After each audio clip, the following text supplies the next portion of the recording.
बहू के हाथ। घर की बहू शीना को इस बात का बड़ा घमंड था कि जिस काम में वो हाथ डालती थी वो काम अच्छा हो ही जाता है। शीना की हर बात में हाथ का इस्तेमाल जरूर होता था। एक दिन शीना का पति आकाश उससे कहता है, कल जो वो भिंडी बनाई थी ना तुमने, वाह वाह वाह वाह, मजे आ गए। मैंने अपने हाथों से बनाई थी। मेरे हाथों में वैसे भी जादू है, जिस चीज को छू लेती हूँ सोना बन जाती है। अब ये थोड़ा ज्यादा हो रहा है। मतलब अगर हर चीज को छू के सोना ही बना देती हो तुम, तो हमारे नाम के पीछे भी अंबानी लगा देते हम। चुप रहो, मुंह पे हाथ रख लो, कुछ भी बोलते रहते हो। शीना की सास बगिया से पूजा के लिए फूल चुन रही थी। सुंदर, अति सुंदर, कितने प्यारे गुलाब के फूल हैं। भगवान जी खुश हो जाएंगे। मैंने अपने हाथों से जो पौधा लगाया था, मेरे हाथों की कोई भी चीज बेकार नहीं जाती। हाँ बेटा, सही कह रही है। इसीलिए तो तुम्हारे पिताजी से मैंने अपने बेटे के लिए तुम्हारा हाथ मांगा था। और उन्होंने हाथों हाथ में मेरा हाथ आपकी बेटी के हाथ में दे भी दिया था। हाँ बेटा, वो तो है, पर मुझे ये बता, तू ये हर बात में हाथ क्यों बीच में लेकर आती है?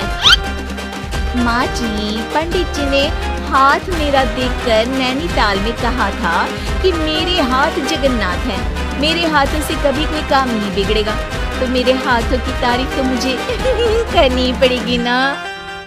हाँ हाँ, ठीक ही कह रही हो वैसे। तो मिलाओ हाथ इसी बात पर। शीना को न सिर्फ इस बात पे गर्व था कि उसके हाथ से सब अच्छा होता है, बल्कि घर के सारे काम भी वो पहले अपने हाथ से करती, फिर कोई दूसरा उन कामों को कर पाता। एक दिन शीना कपड़े धो रही थी। अरे घर में वॉशिंग मशीन है तो सही, खुद क्यों थक रही हो? कपड़े पहले मेरे हाथ से धुलेंगे, फिर वॉशिंग मशीन से। पहले हाथ की सफाई, फिर मशीन की धुलाई। अगर आज डाकू गब्बर सिंह होता ना, तो वो ये हाथ मुझे दे दे ठाकुर, तुमसे जरूर कहता, और मैं तो दिलवा भी देता तुम्हारे हाथ। हर एक काम में हाथ बटाओ, ज्यादा जुबान न चलाओ, वरना दूंगी एक उल्टे हाथ से। क्या दोगी? कपड़े दूंगी, लो निचोड़ो। ऐसे ही एक दिन, अरे बहू, ये सोफे पर चढ़कर हाथ से पंखा क्यों घुमा रही हो? माँ जी, क्योंकि मेरे हाथ से घूमेगा तो ज्यादा अच्छे से हवा देगा। अरे बेटा, फिर तो तुम गाड़ी का पहिया भी हाथ से घुमा के मायके जाया करो। एक बार आकाश ने घर पर कार लाने की बात छेड़ी। माँ, सोच रहा हूँ कि एक कार लेकर आता हूँ। ले ले बेटा, क्यों नहीं? अरे पैसे हो तो हवाई जहाज भी ले लेना। हाँ, पैसा तो हाथ का मेल है, ले लेते हैं। इस हाथ पैसे देंगे, उस हाथ कार ले लेंगे।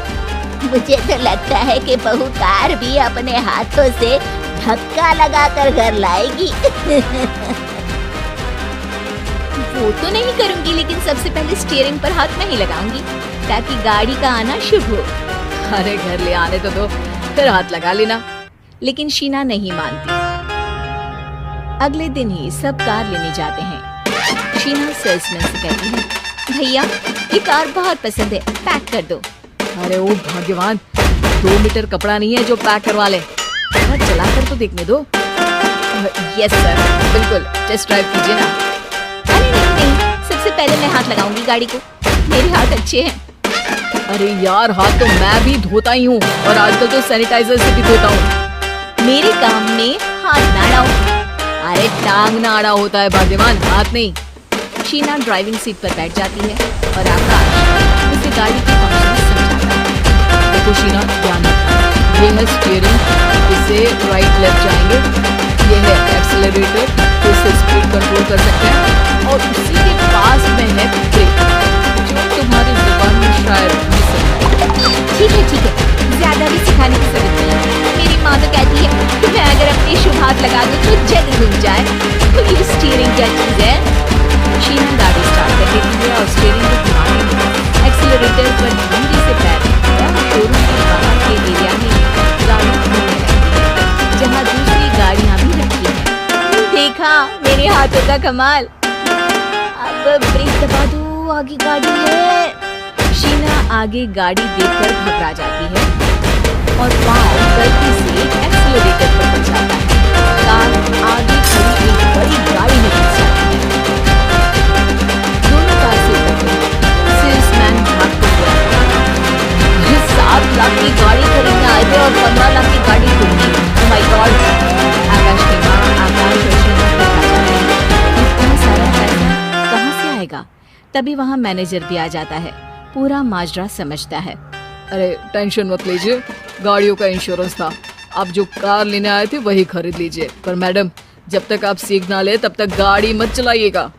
अभी तो आपने गाड़ी बस ठोकी है, जिसका बीमा भी था, लेकिन सड़क पे चलते हर इंसान का बीमा नहीं होता। अरे मेरे हाथों से छुप भी गया ना तो उसकी जिंदगी बन जाएगी, और अगर चला भी गया तो स्वर्ग ही पाएगा। मैनेजर साहब, मेरे हाथ में कोई दिक्कत नहीं है, वो तो बस पाँव गलत जगह पर चला गया था। शीना की बात सुनकर आकाश अपना सर पीटता है और उसकी सास अपने हाथ से खुद का मुंह छिपा लेती है और मैनेजर हाथ जोड़कर माफी मांग लेता है।